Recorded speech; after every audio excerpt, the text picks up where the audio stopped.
ನಮಸ್ಕಾರ ಸ್ನೇಹಿತರೆ, ಎಲ್ಲರಿಗೂ ನಮ್ಮ ಚಾನಲ್ಗೆ ಸ್ವಾಗತ. ಇವತ್ತಿನ ವಿಡಿಯೋದಲ್ಲಿ ನಾನು ಆರೋಗ್ಯಕರವಾದ ಮತ್ತು ರುಚಿಯಾದ ಹೆಸರುಬೇಳೆ ರಾಗಿ ದೋಸೆಯನ್ನು ಮಾಡ್ತಾ ಇದ್ದೀನಿ.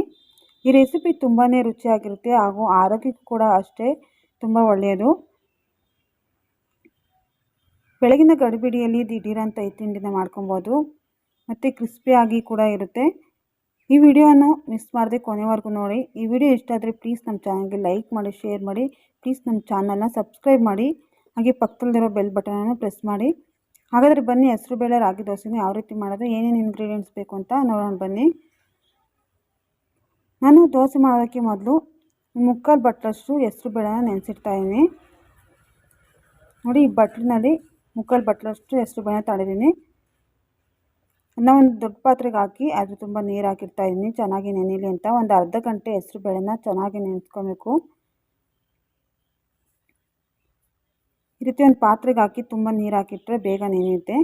ನೋಡಿ, ಈಗ ಅರ್ಧ ಗಂಟೆ ಹೆಸರುಬೇಳೆ ನೆನೆಸ್ಕೊಂಡ ನಂತರ 2ರಿಂದ 3 ಸಲ ಹೆಸರುಬೇಳೆನ ಚೆನ್ನಾಗಿ ತೊಳ್ಕೊಂಡು ಮಿಕ್ಸಿ ಜಾರ್ಗೆ ಹಾಕ್ಕೊತಾ ಇದ್ದೀನಿ. ಈಗ ಸ್ವಲ್ಪ ಕೊತ್ತಂಬರಿ ಸೊಪ್ಪು ಮತ್ತು 1 ಇಂಚು ಶುಂಠಿನ ಸಣ್ಣದಾಗಿ ಕಟ್ ಮಾಡಿ ಹಾಕ್ಕೊತಾ ಇದ್ದೀನಿ. ಮತ್ತು 4 ಹಸಿಮೆಣಸಿನ್ಕಾಯಿ ಹಾಗೂ ಅರ್ಧ ಸ್ಪೂನಷ್ಟು ಜೀರಿಗೆ ಹಾಕ್ಕೊತಾ ಇದ್ದೀನಿ. ಈಗ ರುಚಿಗೆ ತಕ್ಕಷ್ಟು ಉಪ್ಪಿನ ಪುಡಿಯನ್ನು ಸೇರಿಸ್ಕೊತಾ ಇದ್ದೀನಿ.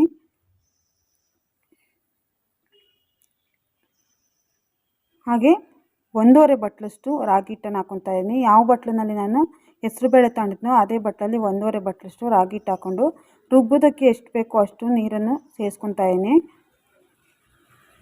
ಈಗ ನೋಡಿ, ನುಣ್ಣಗೆ ಗ್ರೈಂಡ್ ಮಾಡ್ಕೊಬೇಕು. ನೀವು ಮಾಮೂಲಿ ದೋಸೆ ಹಿಟ್ಟು ಯಾವ ರೀತಿ ರುಬ್ತೀರೋ ಅದೇ ರೀತಿ ನುಣ್ಣಗೆ ಗ್ರೈಂಡ್ ಮಾಡ್ಕೊಬೇಕು, ನೈಸಿಗೆ ಪೇಸ್ಟ್ ಮಾಡ್ಕೊಬೇಕು. ನೋಡಿ, ನಾನೀಗ ತೋರಿಸ್ತಾ ಇದ್ದೀನಲ್ಲ, ಈ ರೀತಿ ನುಣ್ಣಗೆ ರುಬ್ಕೊಂಡು ಬೇರೆ ಪಾತ್ರೆಗೆ ರುಬ್ಬಿರೋ ಮಿಶ್ರಣವನ್ನು ಸೇರಿಸ್ಕೊತಾ ಇದ್ದೀನಿ. ಈಗ ದೋಸೆ ಹಿಟ್ಟಿನ ಕನ್ಸಿಸ್ಟೆನ್ಸಿಗೆ ನಾವು ಅದನ್ನ ರೆಡಿ ಮಾಡ್ಕೊಬೇಕು.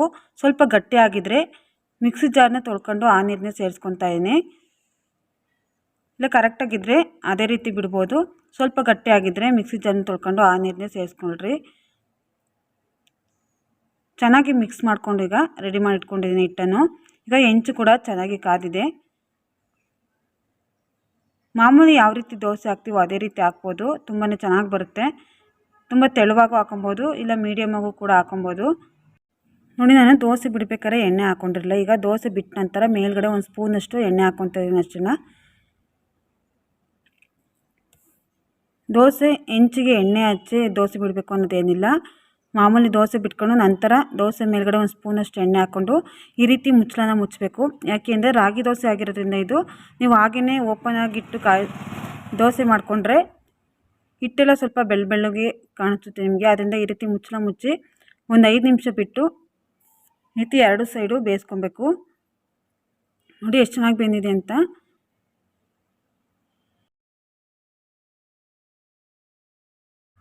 ಸ್ಟವ್ನ ಮೀಡಿಯಂ ಫ್ಲೇಮ್ನಲ್ಲಿಟ್ಟು 4ರಿಂದ 5 ನಿಮಿಷ ಬೇಯಿಸ್ಕೊಂಡ್ರೆ ಸಾಕು.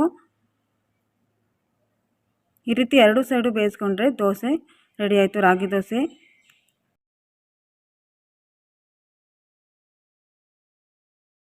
ದೋಸೆ ದಿಢೀರ್ ಕೂಡ ಮಾಡ್ಕೊಬೋದು ಮತ್ತು ಆರೋಗ್ಯಕ್ಕೆ ಕೂಡ ಅಷ್ಟೇ ಒಳ್ಳೆಯದು. ಈಗ ಇದಕ್ಕೆ ಹೆಸರುಬೇಳೆ ಮತ್ತು ರಾಗಿಯನ್ನು ಎರಡನ್ನು ಯೂಸ್ ಮಾಡಿರೋದ್ರಿಂದ ಉರಿ ಊತ ನಿವಾರಣೆ ಆಗುತ್ತೆ ಮತ್ತು ಅಧಿಕ ರಕ್ತದೊತ್ತಡ ಇದ್ದರೆ ಅದು ಕೂಡ ನಿವಾರಣೆ ಆಗುತ್ತೆ. ಮತ್ತು ಇದಕ್ಕೆ ರಾಗಿ ಮತ್ತು ಹೆಸರುಬೇಳೆ ಎರಡನ್ನು ಬಳಸಿರೋದ್ರಿಂದ ಕೊಲೆಸ್ಟ್ರಾಲ್ ಕೂಡ ಇದರಿಂದ ಕಡಿಮೆ ಆಗುತ್ತೆ. ನೋಡಿ, ನಾನು ಅದೇ ರೀತಿ 2ನೇ ದೋಸೆನೂ ಕೂಡ ಮಾಡ್ಕೊತಾ ಇದ್ದೀನಿ, ಎಣ್ಣೆ ಹಾಕಿಲ್ಲ. ದೋಸೆ ಬಿಟ್ಟ ನಂತರ ಮೇಲ್ಗಡೆ 1 ಸ್ಪೂನಷ್ಟು ಎಣ್ಣೆ ಸವರ್ಕೊಂಡ್ರೆ ಸಾಕು. ನಂತರ ಎಣ್ಣೆ ಹಾಕಿದ ನಂತರ ಮುಚ್ಚಳ ಮುಚ್ತಾ ಇದ್ದೀನಿ. ನಾನು ಇಲ್ಲಿ ಪಡ್ಡೆಂಚು ಬರ್ತಲ್ಲ ಅದ್ರ ಮುಚ್ಚಳ ಮುಚ್ತಾ ಇದ್ದೀನಿ. ತಟ್ಟೆ ಏನಾರು ಮುಚ್ಚಿದ್ರೆ ನಿಮಗೆ ತೆಗಿಬೇಕಾದ್ರೆ ತುಂಬಾ ಬಿಸಿಯಾಗಿರುತ್ತೆ, ತೆಗಿಯೋಕ್ಕಾಗಲ್ಲ. ಆದ್ದರಿಂದ ಯಾವ್ದಾರ ಹಿಡಿ ಇರುತ್ತಲ್ಲ ಅದನ್ನ ಮುಚ್ಚಳ ಮುಚ್ಕೊಳ್ಳಿ, ಈಸಿಯಾಗಿ ತೆಗಿಬೋದು. ನೋಡಿ, ಈಗ 2 ಸೈಡನ್ನು ನಿಧಾನಕ್ಕೆ ಮೀಡಿಯಂ ಫ್ಲೇಮ್ನಲ್ಲಿ ಇಟ್ಕೊಂಡು ಬೇಯಿಸ್ಕೊಬೇಕು. ಇದು ರಾಗಿ ದೋಸೆ ಆಗಿರೋದ್ರಿಂದ ಚೆನ್ನಾಗಿ ಬೇಯಿಸ್ಕೋಬೇಕು. ಅರ್ಧಂಬರ್ಧ ಬೇಯಿಸ್ಕೊಂಡ್ರೆ ನಿಮಗೆ ಆರೋಗ್ಯದಲ್ಲಿ ಸಮಸ್ಯೆ ಆಗುತ್ತೆ, ಅರ್ಧಂಬರ್ಧ ಬೇಯಿಸಿರೋ ದೋಸೆ ತಿಂದರೆ. ಅದರಿಂದ 2 ಸೈಡು ಚೆನ್ನಾಗಿ ಬೇಯಿಸ್ಕೊಬೇಕು. 4ರಿಂದ 5 ನಿಮಿಷ ಬೇಯಿಸ್ಕೊಂಡ್ರೆ ಸಾಕು, ಚೆನ್ನಾಗಿ ಬೇಯುತ್ತೆ.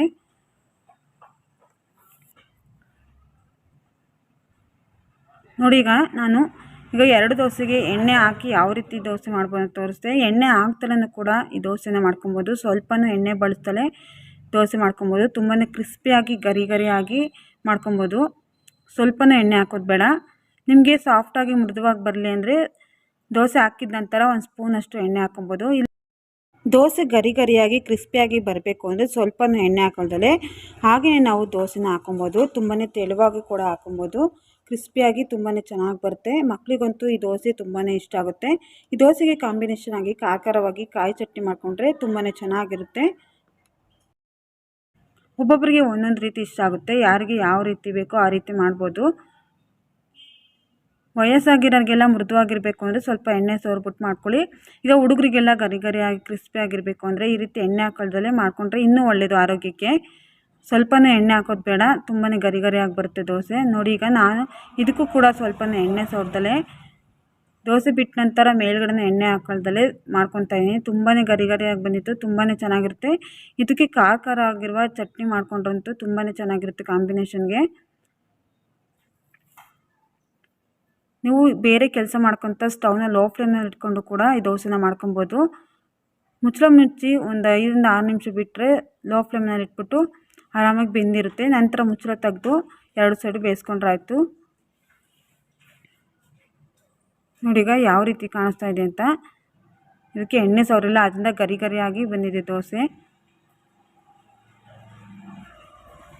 ನೀವು ಮಾಮೂಲಿ ಮಸಾಲೆ ದೋಸೆ ನೋಡ್ತಿರಲ್ಲ ಅದೇ ರೀತಿ ಗರಿ ಗರಿಯಾಗಿ ಇರುತ್ತೆ. ತುಂಬಾ ಚೆನ್ನಾಗಿರುತ್ತೆ, ಕ್ರಿಸ್ಪಿಯಾಗಿ ಬರುತ್ತೆ. ಸ್ನೇಹಿತರೆ, ಈ ರೆಸಿಪಿನ ನೀವು ಟ್ರೈ ಮಾಡಿ, ತುಂಬಾ ಖಂಡಿತ ಚೆನ್ನಾಗಿ ಬರುತ್ತೆ. ಹೆಸರುಬೇಳೆ ರಾಗಿ ಎರಡೂ ಕೂಡ ತುಂಬಾ ಆರೋಗ್ಯಕ್ಕೆ ಒಳ್ಳೆಯದು. ಇದರಲ್ಲಿ ನಾವು ಶುಂಠಿನೂ ಕೂಡ ಬಳಸಿರೋದ್ರಿಂದ ಶುಂಠಿನೂ ಕೂಡ ಆರೋಗ್ಯಕ್ಕೆ ತುಂಬಾ ಒಳ್ಳೆಯದು. ಸಂಜೆ ಟೈಮ್ ಆದ್ರೂ ಮಾಡ್ಕೊಬೋದು, ಬೆಳಗ್ಗೆ ಟೈಮ್ ಆದ್ರೂ ಮಾಡ್ಕೊಬೋದು. ಒಂದು ಅರ್ಧ ಗಂಟೆ ಹೆಸರುಬೇಳೆನ ನೆನೆಸಿಟ್ರೆ ಸಾಕು, ದಿಢೀರಂತ ಈ ದೋಸೆನ ಮಾಡ್ಕೊಬೋದು. ಮಕ್ಕಳು ಲಂಚ್ ಬಾಕ್ಸು ಕೂಡ ಇದು ಚೆನ್ನಾಗಿರುತ್ತೆ ಈ ದೋಸೆ. ಸ್ನೇಹಿತರೆ, ನಿಮಗೆಲ್ಲ ಈ ವಿಡಿಯೋ ಇಷ್ಟ ಆಯಿತು ಅಂತ ತಿಳ್ಕೊತೀನಿ. ಇಷ್ಟ ಆದರೆ ಪ್ಲೀಸ್ ನಮ್ಮ ಚಾನಲ್ಗೆ ಲೈಕ್ ಮಾಡಿ, ಪ್ಲೀಸ್ ನಮ್ಮ ಚಾನಲ್ನ ಸಬ್ಸ್ಕ್ರೈಬ್ ಮಾಡಿ. ಇದೇ ರೀತಿ ಒಳ್ಳೆ ವಿಡಿಯೋಗಳಿಗಾಗಿ ನಮ್ಮ ಚಾನಲ್ನ ಸಬ್ಸ್ಕ್ರೈಬ್ ಮಾಡಿ, ಪಕ್ಕದಲ್ಲಿರೋ ಬೆಲ್ ಬಟನ್ನ ಪ್ರೆಸ್ ಮಾಡಿ. ನೋಡಿ ಸ್ನೇಹಿತರೆ, ದೋಸೆ ಯಾವ ರೀತಿ ಬೆಂದಿದೆ ಅಂತ ತೋರಿಸ್ತಾ ಇದ್ದೀನಿ. ಸ್ನೇಹಿತರೆ, ಈ ವಿಡಿಯೋ ಇಷ್ಟ ಆಗಿದ್ರೆ ಪ್ಲೀಸ್ ನಮ್ಮ ಚಾನಲ್ಗೆ ಸಬ್ಸ್ಕ್ರೈಬ್ ಮಾಡೋದು ಮರಿಬೇಡಿ. ಈ ವಿಡಿಯೋನ ಕೊನೆವರೆಗೂ ನೋಡೋದಕ್ಕಾಗಿ ತಮ್ಮೆಲ್ಲರಿಗೂ ಧನ್ಯವಾದಗಳು. ಮತ್ತೆ ಮುಂದಿನ ವಿಡಿಯೋದಲ್ಲಿ ಭೇಟಿಯಾಗೋಣ. ನಮಸ್ಕಾರ.